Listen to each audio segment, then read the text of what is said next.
Welcome, everybody, to our webinar today, Presidential Leadership in Times of Crisis. I'm Jeff Sickinga, Executive Director of the Ashbrook Center at Ashland University. Thank you all for coming. So many folks have joining us from around the country. We're delighted that you're here today to spend some time with us thinking about this really important topic, a topic that's so important for today, and a topic that's been undoubtedly important in American history. So I want to welcome you and thank you for coming. This is the second webinar in our Insights from History series, sponsored by the Ashbrook Center and teachingamericanhistory.org, which is a project of the Ashbrook Center. We're offering this webinar series as part of our mission at the Ashbrook Center and at Teaching American History to strengthen constitutional self-government. That's our mission, and we do it by educating our fellow Americans in the history and principles of this country. And we have outreach programs to students, to teachers, and to citizens.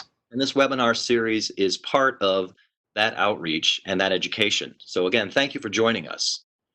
We're going to be having a conversation today, and this conversation is reflective of the Ashbrook way of teaching and learning. As you know from the links that you all were sent, we have a large resource of primary source historical documents in American history and government, and the Ashbrook way of teaching and learning is rooted in the study of those primary historical documents and rooted in thinking, in conversation about the great questions that arise out of those documents, the great questions that animate the American story. So we're going to have a conversation today and delve into some of those documents on this really important and timely topic of presidential leadership in times of crisis. And our hope is today that we can learn from history, that we can discover for ourselves some historical perspective that allows us to reflect on our current situation and perhaps gain some insights that allow us to think more clearly about the situation and hopefully even act more wisely. That's our goal today. As I said, thank you for joining us so much. This will be recorded for everyone's benefit in case you want to go back and listen to it again, watch it again, or if you want to send it to your friends, your family, your children, your grandchildren. We will make that available to you after the session. You'll be sent an email with the recording link as well. So please do share that. There are so many hundreds of you joining us from around the country that we hope that this can get out in the hands of many, even more folks from around the country for their benefit as well. We're going to be having this conversation today. I am with Professor Steve Knott. Dr. Knott is the Thomas and Mabel Guy Professor of American History and Government in Ashbrook's Masters of American History and Government program. He's also Professor of National Security Affairs at the United States Naval War College in Newport, Rhode Island. Before that, Dr. Knott was co-chair of the Oral History Project of the Presidency at the Miller Center at University of Virginia. And before that, he was associate professor at the United States Air Force Academy.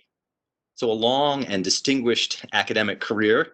Professor Knott received his Bachelor of Arts from Assumption College and his PhD from Boston College. He is a New Englander born and bred and the author of many books, a real expert on the history of the American presidency. Just a few of the books, really great ones. I've read them. They are insightful, illuminating, and always well read. They are a couple of titles: Secret and Sanctioned, Covert Operations in the American Presidency, Washington and Hamilton, The Alliance That Forged America, and his most recent book, a really wonderful study of the American presidency called The Lost Soul of the American Presidency. And in the book, he offers a contrast between the founder's vision for the American president and the presidency as it has developed and as we have it today in the United States. Let me recommend it to you very highly. I know it's for sale on Amazon and other retailers. We can get these shipped right to your home today. Make some great reading. Again, it's called The Lost Soul of the American Presidency. Let me recommend it very highly. Dr. Knott also has the interesting distinction of having been a scholarly reference for Ron Chernow, who biography of Alexander Hamilton, as many of you know, was the source for the musical by Lin Manuel Miranda, Hamilton. And in fact, I was talking with Dr. Knott earlier, and I had heard that he in fact had an exchange with Lin Manuel Miranda on some of the historical aspects of the musical. Steve, is that true? Well, it is true, Jeff, and thank you again for having me. Thank you to the Ashbrook Center. Thanks to the folks at Teaching American History. You guys all do a tremendous job. Yeah, when Ron Chernow was preparing his Hamilton biography, he got in touch with a number of folks who had done some work on Hamilton, and I had happened to have a book on Hamilton that came out in 2001, which was long before it became cool to admire Alexander Hamilton. I just want to put that on the record. And Chernow referred to that book. It's cited quite a bit in his Hamilton biography. He and I communicated via email a few times. He had an occasional question. So I was happy to play some small role in putting that massive Hamilton biography together, which in turn led to the Broadway hit musical. I just wish I'd get a percentage of some of the take from that musical, but life is unfair. You're stuck gleaning the academic field. Exactly. Well, thank you so much for being here with us, Steve. I wanted to start perhaps this discussion of presidential leadership by asking you to take a step back for us and talk a little bit about the presidency as the founders envisioned it in our Constitution, and to say a little bit more about what they thought the role of the president would be. And as you know, one of our readings that you had us look at today was Washington's proclamation about the Whiskey Rebellion early on in the Republic. And I'm wondering if that vision of the founders, as articulated in our Constitution, was it challenged early on by events like that? I believe it was, Jeff. And we're talking specifically here about the Whiskey Rebellion, where you had an uprising on the frontier in what is now parts of Western Pennsylvania against an excise tax that both Hamilton and Washington had pushed through in 1791. But let me back up a bit just before I dive more into the Whiskey Rebellion. There was a conception of the presidency that I would say most of the founders shared. It's always, you got to be careful about painting with too broad of a brush. But I think that conception that at least Washington shared, Hamilton shared, I would argue James Madison shared, was the role of the president as head of state. That he was not supposed to be somebody who necessarily reflected the will of the majority, but he was supposed to be somebody who takes care that the laws be faithfully executed. And so the conception of the office that the framers had was again rooted in the Constitution, not in necessarily in the votes of a majority. And I'm emphasizing that point because this notion of taking care that the laws be faithfully executed, I think over time has been eroded considerably. And instead, we have a conception of the presidency that truly sees it as the office as the voice of the people. And there are real dangers in that, of course, if you happen to be a member of an ethnic or religious or economic minority who's not in step with the majority. So, arguably, one of the first tests of that framers' conception of the Constitution was the Whiskey Rebellion, which occurs in the summer of 1794. Again, the Washington administration, Hamilton as Secretary of the Treasury, had put in place some excise taxes on liquor.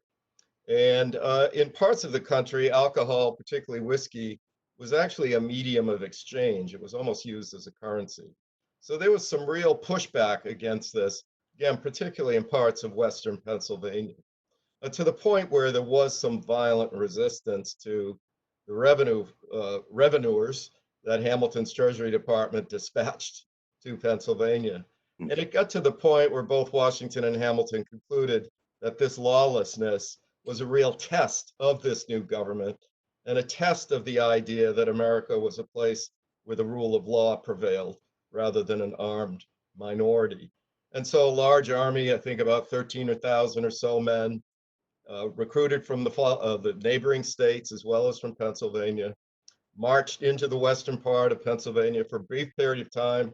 President Washington was at the head of this march, and then he was replaced by Hamilton. The rebellion quickly dissipated.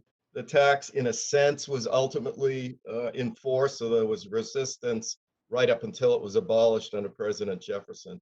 But I want to add one quick thing, Jeff.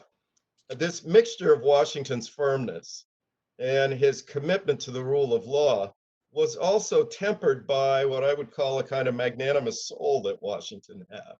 He pardoned the ringleaders of the Whiskey Rebellion. Some of them were tried for treason and convicted and could have been executed. And instead, President Washington, exercising that formidable pardon power, used it to spare the lives of some of these ringleaders. And to me, that mix of firmness and magnanimity is one of the keys to his successful presidency. That's very interesting. Did Washington think of those folks in Western Pennsylvania as misguided patriots or as traitors? Because one of the documents you had us look at, his proclamation, in the second paragraph, he says, their actions, he says, which I am advised amount to treason. Yeah. Yeah, it's a terrific question, Jeff. And I think that's probably a little bit more of Hamilton and less of Washington. Hamilton always took a consistently harder line on this kind of law, what he viewed as lawless defiance. I think he was right. Washington, I think, again, had a more magnanimous or altruistic approach to these folks. Again, and you can see it in his pardons. We're not sure, we can't find evidence of Hamilton's position on whether Washington should pardon these people. It occurs after Hamilton leaves government, so he may not have even been consulted. But to get to your question again, in this entire event, which really spanned from 1791 to 94, in some ways, Hamilton's taking the harder line. I see Washington as a much more magnanimous soul regarding this whole thing. But again, I don't want to make it seem, I mean, he really did believe this was a test of the new government, of the new Constitution, and the principle that we were a people who were going to live under the rule of law was at stake. So he believed in that firmly. But it also looks like, though, from the proclamation that he tried to conciliate the folks in Western Pennsylvania. They tried alternative means so that his first response to the crisis was not immediate military action, but some attempt to engage them. Is that right? That's absolutely right, Jeff. Yeah, there were a number of concessions made from between 1791 and 1794.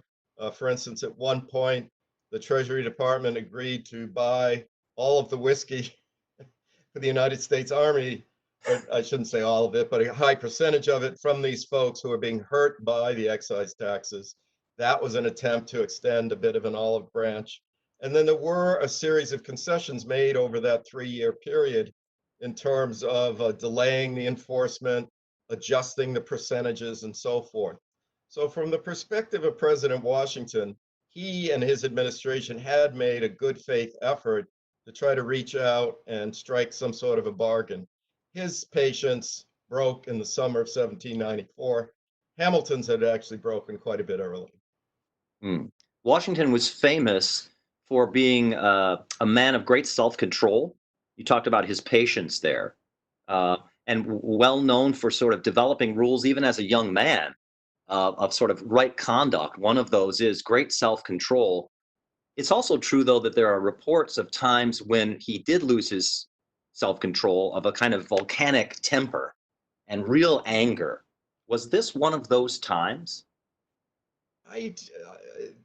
Washington has his critics when it comes to this affair, and there are other books the folks can look at. There's an author by the name of William Hoagland who's written about the Whiskey Rebellion. Takes a very different perspective on this matter than the one I'm telling you this morning or this afternoon. But I don't think this is an example of his volcanic temper at work, which, as you rightly point out, this is a man who writes these 100 rules of civility, I think, as a young teenager, and has to really fight, in a sense, all his life to get a handle on that volcanic temper that people did witness. By the way, Alexander Hamilton witnessed it at one point, and those two briefly split during the Revolutionary War over what Hamilton felt was Washington's mistreatment of Hamilton. But I don't see this as an example of that. I do see Washington, and I'm glad you brought this up. This is a leader who recognized his failings and worked on them. And it was a struggle, a real struggle, I think, for him, particularly in regards to his temperament. And if only more of our leaders had that ability to sort of step out of themselves, analyze their pluses and their minuses, and act accordingly. I think he's one of those rare figures who was able to do that. And you see that from him early on in his life. I mean, it's amazing to me. I have a teenage son. They're not known for their thoughtful introspection. Is that a product of Washington's own natural temperament, or was that how he was educated? Because of course, what goes into forming a great leader in times of crisis, we see them in times of crisis, but a lot goes into their development up to that point No that then question. crisis might show us. No question. Yeah, I'm not sure I have a good answer for you, Jeff, on that, except that clearly, as a fairly young man, he is already thinking about how one should act appropriately in a civilized society. That is, as you mentioned, a unique concept, I think, for most teenagers. Where that comes from, there might be some folks out there that have a better sense of that than I. I will say this is a man who was constantly testing himself. He could have lived a life of comfort. He was, essentially part of the Virginia gentry. Not that he didn't have setbacks in his life. He did. His father died at a relatively young age. And he had other setbacks, but he was constantly testing himself. And I think those tests, surveying the frontier, being one of the first Virginians to head deep and deep into the frontier, both before the French and Indian War and during it. And then, of course, assuming command of the Continental Army, which was an incredible roll of the dice. He could have easily been killed on a number of occasions. There are endless accounts of horses being shot out from under George Washington during the French and Indian War, brushes with death during the American Revolution. He's constantly testing himself, and I think he's using these tests as a way of improving his character. And again, God bless him. I wish we all had that ability to continue to learn, even as we get into our 60s, in my case. Right. That might have been too much information. Well, we had actually raised a question that one of our participants has sent in on Washington's. How much did it matter that Washington had served in the military and, as you said, was commander of the Continental Army, so that when he faces a crisis like this as president, does that give him insight or abilities that he might not have had he not had that military experience? Terrific question.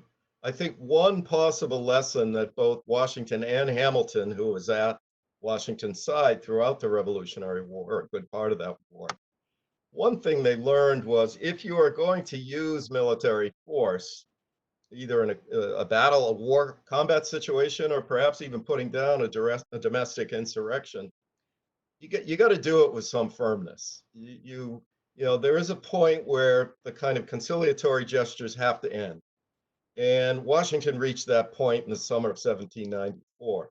I do think there's probably a lesson there that he learned from his military experience, that if you wish to triumph in a struggle involving armed force, you got to bring everything you got to bear on it. The other thing I would say about Washington and his wartime experience that shapes his view of his role as the nation's first president is he had traveled this country from its southern frontiers, in a sense, all the way up into New England. And he really develops a sense of American nationhood. He becomes an American first and a Virginian second. That takes a little while, but it's partly, or I would say almost entirely, due to his role in the Revolutionary War, where he develops a sense of American nationalism. And he is determined to leave this country and this new constitution intact for his successors. And so that also plays a role in his thinking about what he sees as a lawless insurrection, defying the will of a constitutional process. These excise taxes were passed by the House, passed by the Senate, signed into law by the president. And here you've got a test of an armed resistance to, in a sense, this due process that had occurred. He was not going to let that pass. And he saw this, as you were just saying, not just as a kind of skirmish on the frontiers of the new America. Western Pennsylvania in those days was pretty far out, right? From Yes. out to the west.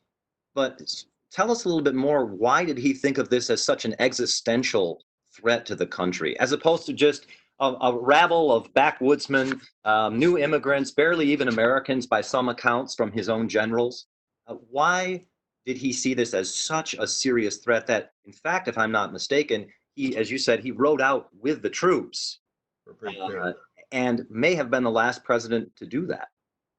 I think James Madison did it briefly in the War of 1812 at the Battle of Bladensburg and ends up running back to Washington for his life, to the city of Washington. But yes, point taken. Again, if you put yourself in Washington's position, the United States government is 5 years old or so at this point in 1794. If you trace it back to the Constitutional Convention, we're 7 years old. But point is, it was not clear that this was going to work out. It was not clear that our experiment in ordered liberty was going to survive. And if there was one thing that he was determined to, as I said, leave not just his presidential successors, but future generations of Americans, he wanted to make sure that all of the sacrifices that he had made and his soldiers had made in that revolution were not going to be lost in the peacetime. And that may have, you could argue that maybe that distorted his impression of the events on the distant frontier. Thomas Jefferson certainly felt that way. He felt that this was much ado about nothing. And in fact, he called the Whiskey Rebellion Hamilton's insurrection. Uh, Washington, interestingly, named the militia force that marched to put the rebels down the Army of the Constitution. So in his view, he was preserving and protecting the Constitution as his presidential oath was, required him to do. Mhm. I'm willing to grant they may have made too much out of this, but it's very easy to sit here 230 plus years later and engage in that kind of, second guessing from centuries removed. It was a big deal for Washington and Hamilton. And did it have an effect? One of the things we think about when we talk about presidential leadership in times of crisis is sometimes it can have a beneficial effect if the president acts decisively and effectively in a time of crisis. And sometimes, of course, mishandling a crisis or overreacting can cost presidents their presidency and Sure. certainly their popularity. We had a question from one of our participants. What effect did this have on Washington, the rest of Washington's presidency?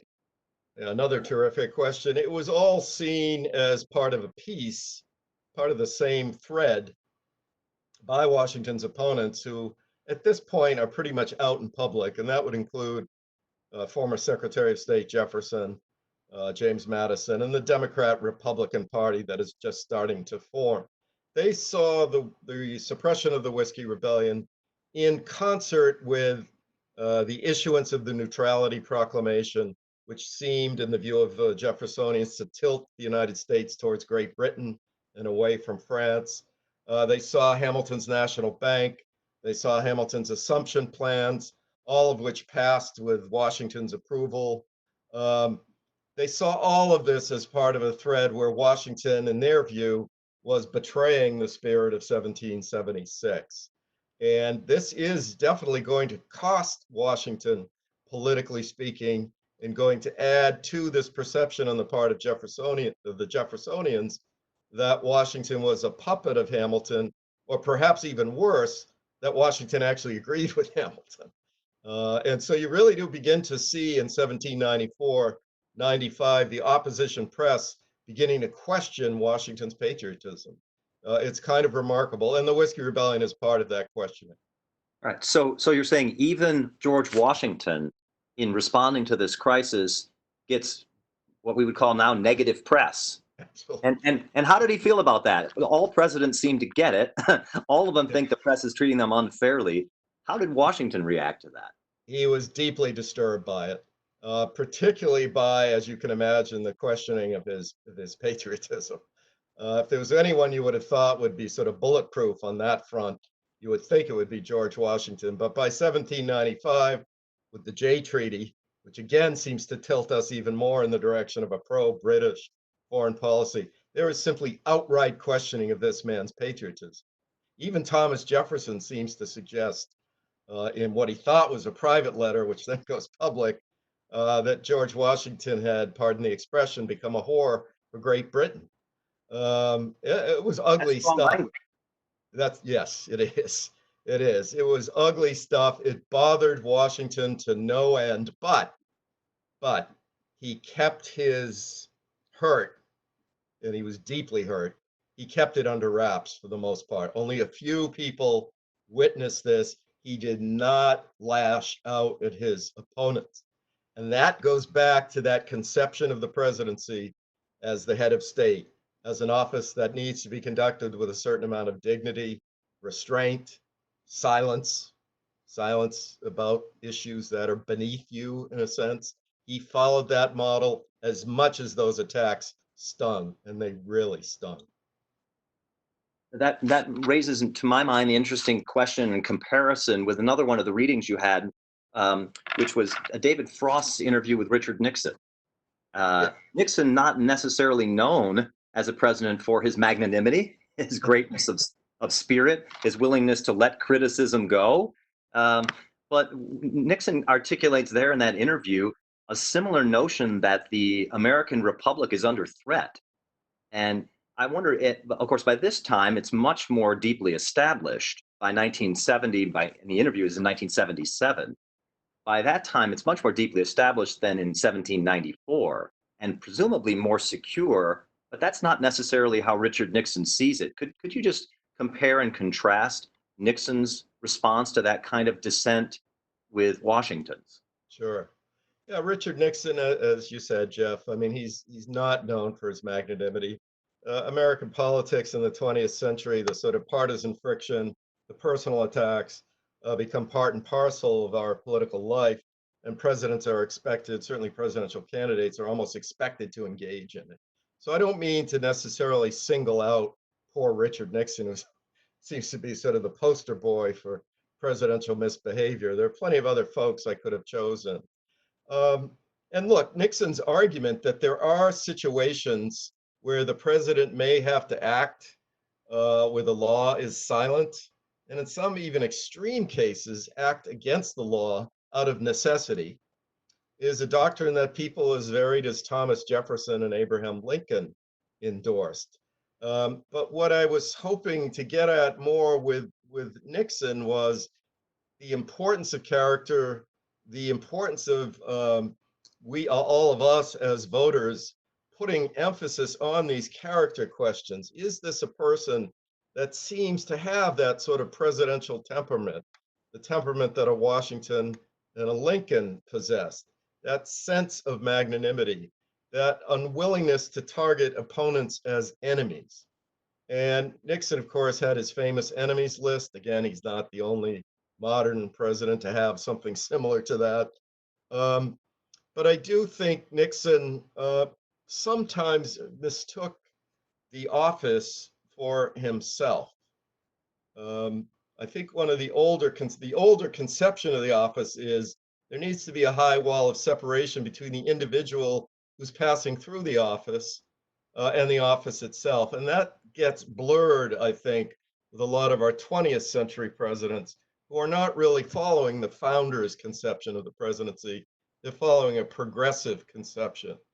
And so because we've lowered that wall, um, between the individual who briefly possesses the office and the office itself, I think the American political order has been damaged by it. Nixon's just one of many that I could have cited who have contributed to that damage. And and you say that's in your mind in part because we have a sense that the person is the office. rather than That's that right. they occupy the office. That's And right. sometimes you hear popular conception of that. People will say, well, the president's the leader of the country. Yeah, Is that a constitutional idea? It's certainly something you'd see Nixon referring to here. right. Look, in the sense that the founders believed that the president was the head of state, that's accurate. However, what has to go with that is this sense of restraint. Is a sense of limits about the office, a sense of limits about the potentialities of politics and government. If you remove those limits, then we're off in dangerous territory.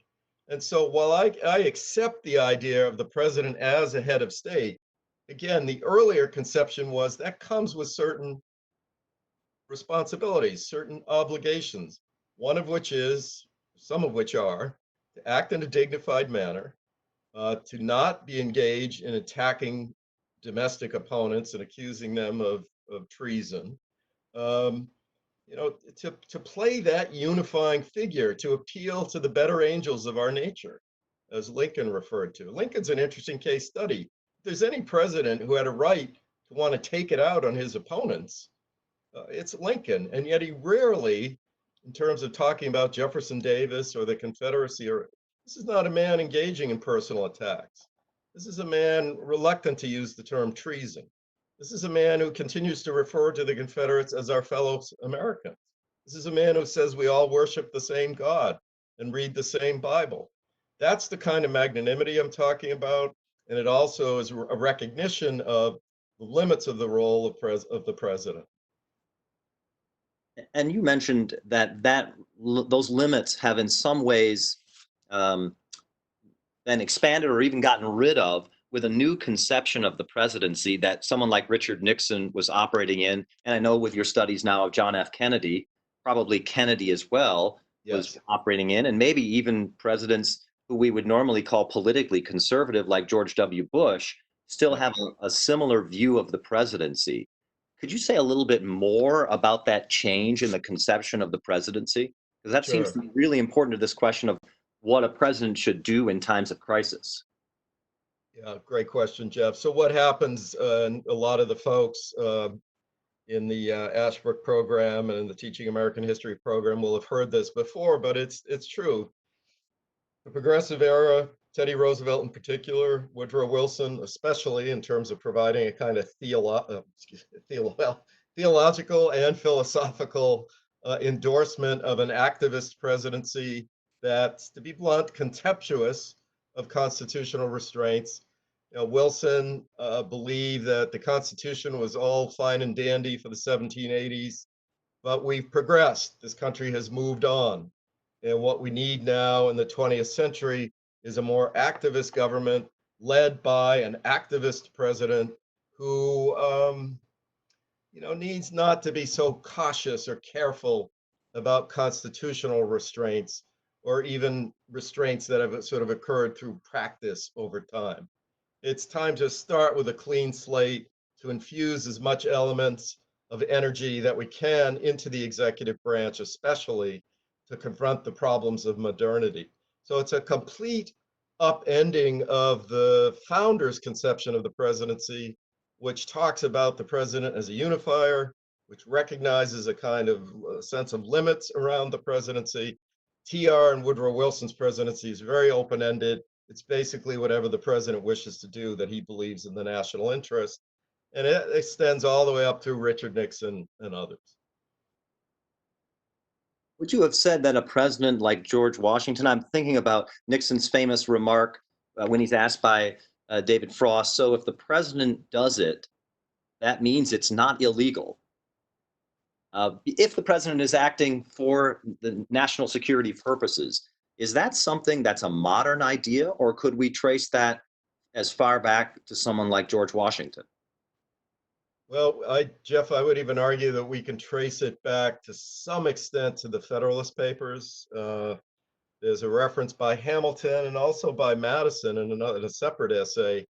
Madison talks about how the delegates at the Constitutional Convention may have exceeded their authority in terms of going beyond just tweaking or revising the Articles of Confederation and deciding to scrap the Articles altogether.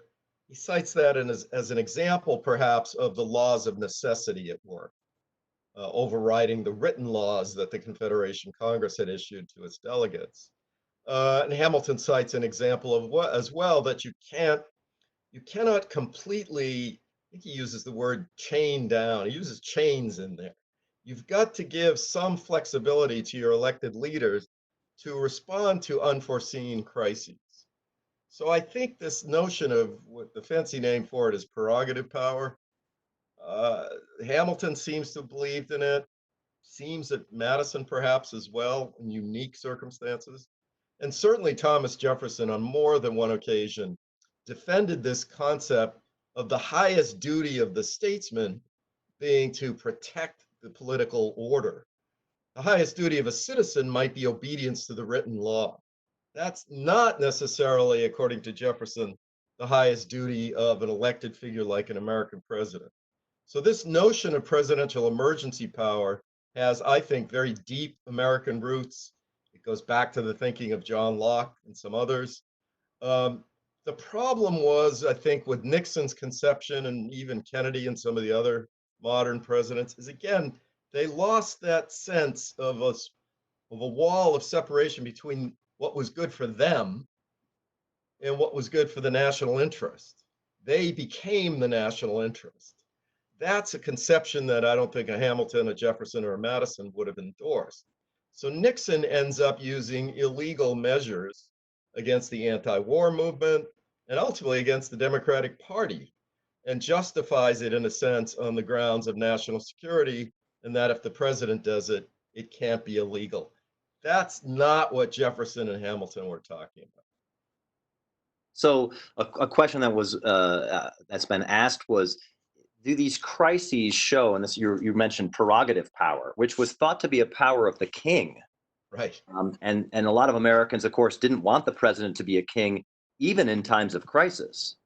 Yep. That do these crises show that there's a flaw in our Constitution, or that the president needs to act when the law is silent, or as you said, sometimes even against the law? Or, as you said, is that really from the beginning part of our system so that maybe the president is a little bit more like a king than we wanted to admit? Yeah, I think the latter comment is probably closer to the truth, again, within certain constraints. But I think most of the key founders would have acknowledged that it is impossible to write a written constitution that can foresee every potential threat and crisis coming down the road. It just can't be done. So there has to be some element of flexibility built into that system to protect that constitutional regime. Um, now, the and look, in Article 1, it does give Congress the power to suspend habeas corpus, right? So Lincoln, for instance, in the early days of the Civil War, assumes that power for himself for a period of 2 or 3 months or so before Congress comes back into session. And he defends that action on the grounds that was he supposed to stand by and let the entire American system disintegrate while waiting for members of Congress to return? That's an argument out of necessity, right? He's appealing to the laws of necessity, not to the Constitution, but he's saying that he was doing that in order to preserve the Constitution. He recognizes that the power to suspend habeas corpus lies in Article 1, therefore with Congress, not with him. But he tries to argue, and I admit this is kind of a stretch. Look, I knew once Congress came back into session, they would ratify my actions after the fact, which of course they did. Look, I'm not down. I mean, this is a scary doctrine, which is why it is so important for who it is we choose to hold that position of president, because ultimately it's their judgment about what constitutes a national emergency that we're going to all have to live with the consequences. So, Jefferson's check on this prerogative or emergency power was after the crisis passes, the head of state must tell the people, tell the citizenry why it is he engaged in this particular emergency measure, recognizing that under normal circumstances, it was against the written law, but he has to make a case for himself and throw himself on the court of public opinion. That was Jefferson's check on this remarkable power. So, in particular, I think some folks may know this, but others would be surprised to hear that that's how America acquired Louisiana and the Yeah, Louisiana Territory. Could you just tell us? It's not one of the right. readings we had, but could you tell us that story because it's an interesting example of a kind of crisis that confronts Thomas Jefferson as president. It certainly was a crisis for Jefferson. It certainly was a crisis for his party that, at least on the surface, seemed to have rejected the more energetic presidential model put forward by Hamilton and some other Federalists. So when Jefferson sees an opportunity to acquire this enormous territory in the Mississippi Valley region, from the Gulf of Mexico up to present day Canada, this is a tremendous national security boom for the United States. He's not going to allow us to miss this opportunity. The problem was that his philosophical principles would seem to indicate that the Congress needed to pass a constitutional amendment to acquire this territory, which I think would come close to doubling the size of the United States, if I'm not mistaken. He gets over his constitutional qualms when he gets word that, perhaps the French are going to pull out and Napoleon's changing his mind. He overcomes his constitutional scruples. Yes, I would say for Jefferson, this was an example of prerogative power at work. And by the way, a lot of members of his own party abandoned him at this point because they believe he did betray his principles in the Louisiana Purchase. I should note, by the way, Hamilton thought there was no problem at all with Jefferson engineering this acquisition, that this was part and parcel of Article 2 powers under the Constitution. And Hamilton noted the Constitution did recognize that new states would be eventually added to the American political order. So Jefferson's constitutional angst was a waste of time in Hamilton's view. And this might be one time when Hamilton and Jefferson actually agreed. I think that's right. One of the few. Well, the other time they agreed is they both wanted George Washington to run for a second term. So Aha. Even after Jefferson had criticized him for e- some of those actions. even after that, because Jefferson feared somebody worse, either John Adams or Alexander Hamilton. So better to have Washington. In these various crises, we see that you use the word magnanimity. And a couple of folks have been asking, tell us a little bit more what you mean by that word, because it really seems to be so important in a crisis. It's not just what a president can do or not do in a crisis, but it's how they conduct themselves and how they think about and act in the crisis. So could you say a little bit more about this quality of what you're calling magnanimity?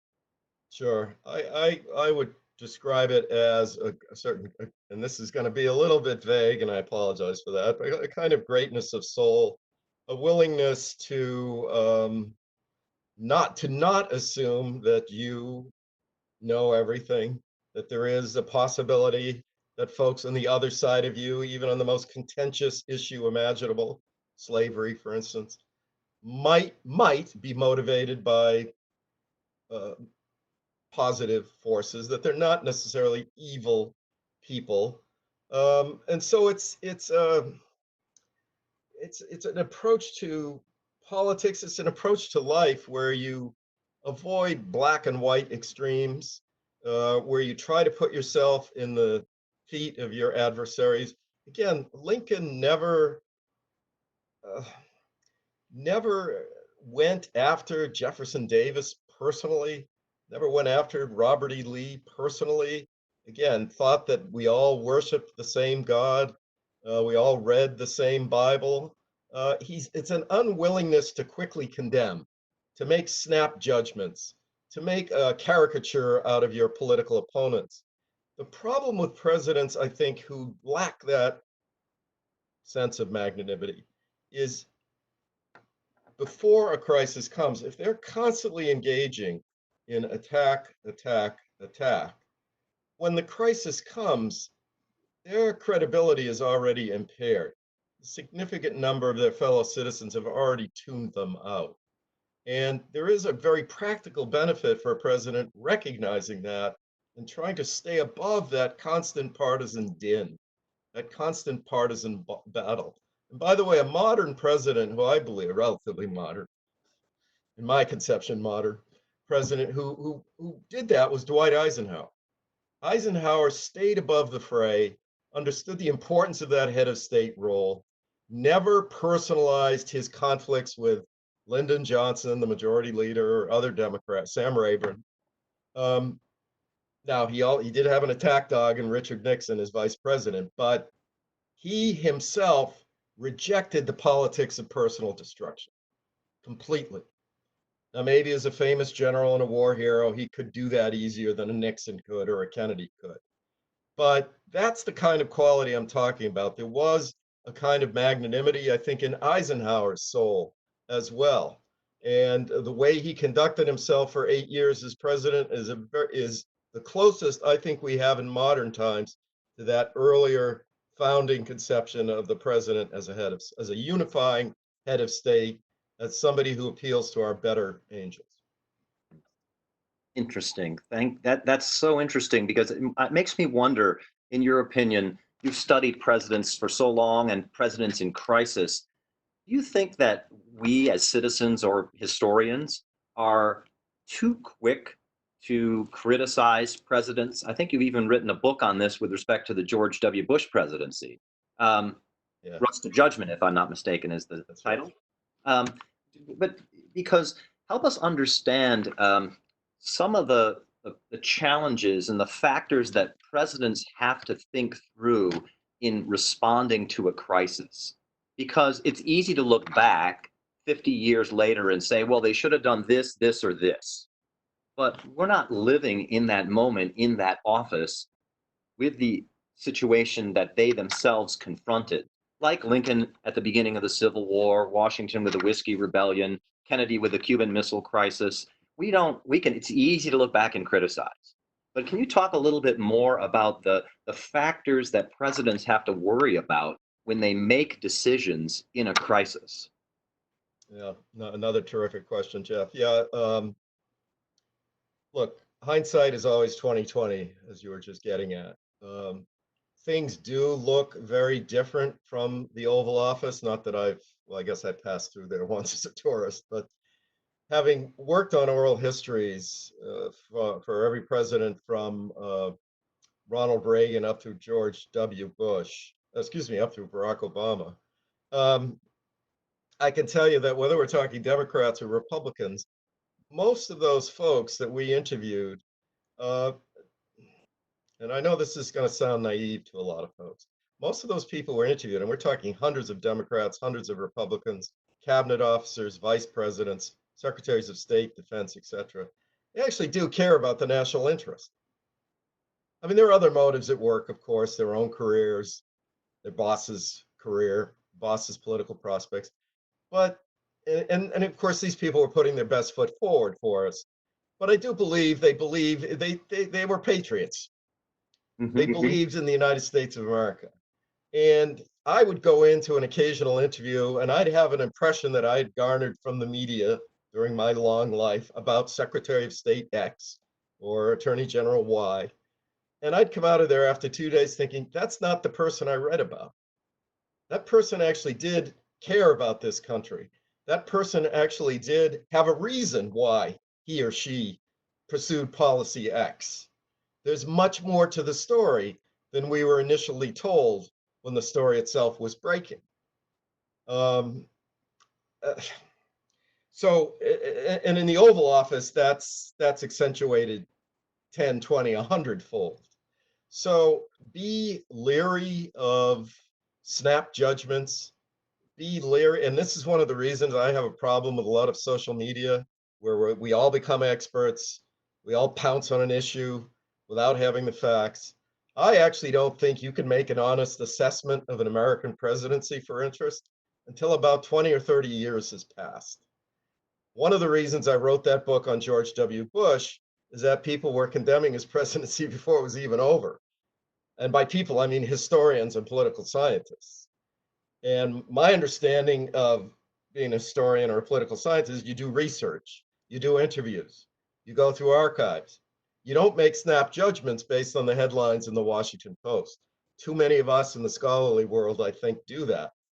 I'm not arguing, and I did not argue in that book that George W. Bush was a great president, but I was arguing for a kind of sense of academic humility, a sense of restraint. Let's wait until we hear the whole story 20, 30 years down the road when information is declassified.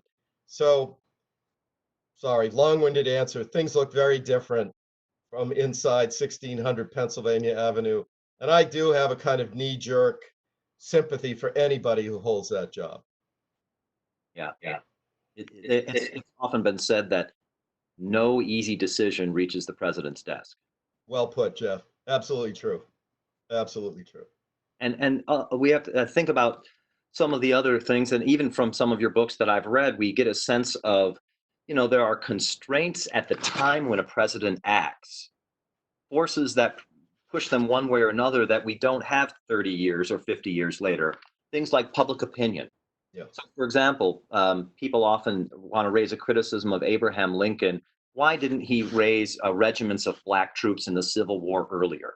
Something that even abolitionist friends of his, like Frederick Douglass, criticized him for, but then later said, in a wonderful speech that I would recommend to everybody, Frederick Douglass's Oration in Memory of Abraham Lincoln, which was given in 1876. So 11 years after Lincoln is assassinated, and a little bit of time has gone by. And Frederick Douglass says, even on an issue like that, I see now that Lincoln had to worry about public opinion. What would people think if, for example, a regiment of black troops was actually in the Union Army fighting?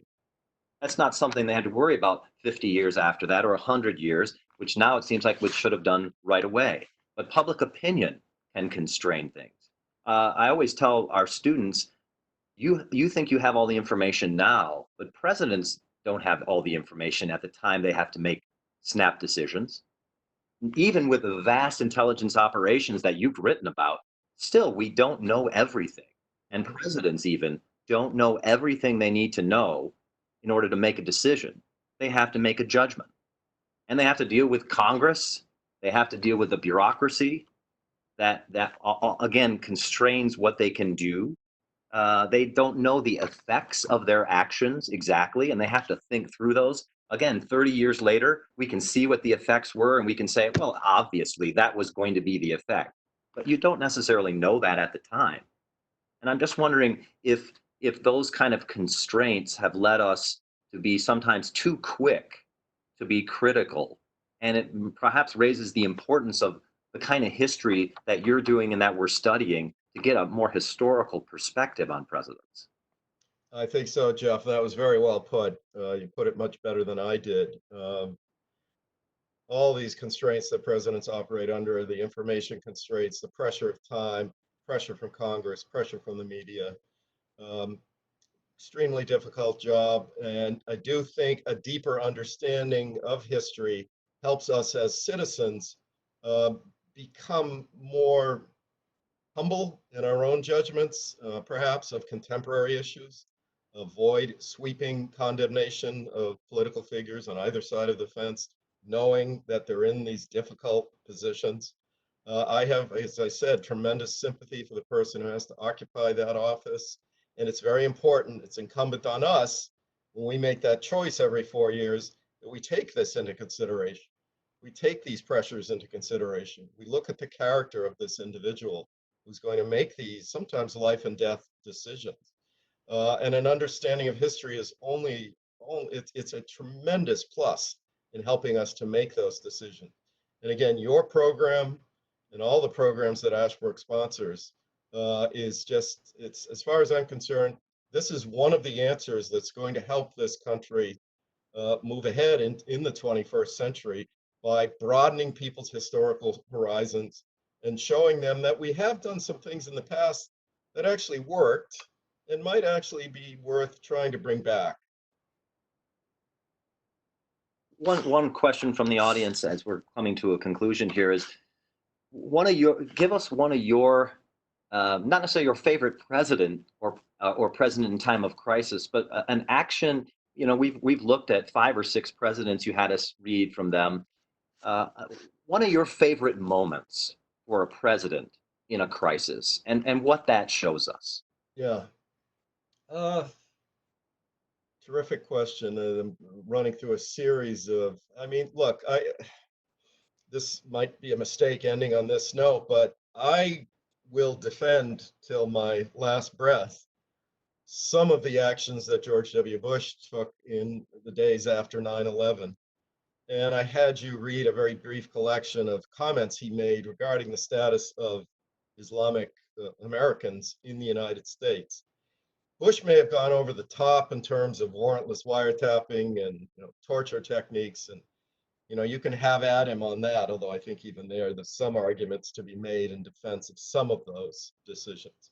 But when it came to the treatment of our fellow citizens who were Muslim, that president stepped up. And I don't think he's ever received his due for that. And I should point out that one of the criticisms of him that persists to this day, even within his own party and amongst some conservatives, is that he was too soft on Islam. They mock him for describing Islam as a religion of peace. Um, Again, he was under tremendous political pressure, tremendous public pressure to take some steps similar to what FDR did against Japanese Americans at the beginning of the Second World War.